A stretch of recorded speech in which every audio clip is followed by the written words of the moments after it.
বিক্ষোভ সমাবেশ থেকে জানানো হয় সরকার পতনের পর একটি চক্র হিন্দু সম্প্রদায়ের কিছু বসতভিটায় হামলা চালায়। খুলনা পাই গেছে রাউলিগ্রাম, বাড়ি ঠাড়ি সব আগুন ধরায় দিছে, সবাই চলে যাচ্ছে এদেশ ছেড়ে।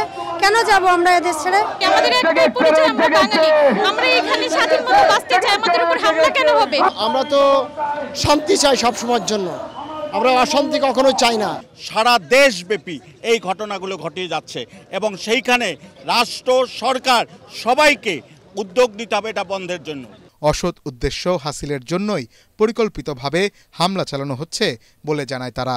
বিভিন্ন সরকার আসে, সরকার যায়, কিন্তু আমাদের কোনো ভাগ্যের পরিবর্তন হয় না। দুঃখের সাথে বলবো, তাহলে আমরা যদি স্বাধীন নাগরিক হয় তাহলে আমাদেরকে কেন পাহারা দিয়ে আপনারা রাখবেন? ধর্মকে ব্যবহার করে সবাই রাজনীতি করছে। 100% কপার কন্ডেন্সারে তৈরি ভিশন ফ্রিজ, তাই গুণে মানে অটুট থাকে বছরের পর বছর।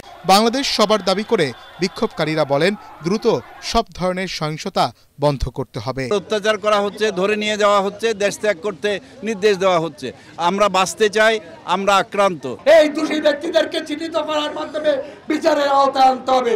ইতিমধ্যে 5 জনকে হত্যা করা হয়েছে এবং এই অন্তর্বর্তীকালীন সরকারের নিকট আমাদের দাবি হলো প্রত্যেকটা ঘটনার সুষ্ঠু তদন্ত হতে হবে এবং শাস্তি বিধান করতে হবে এবং কোনোভাবেই আমরা আপোষ করব না।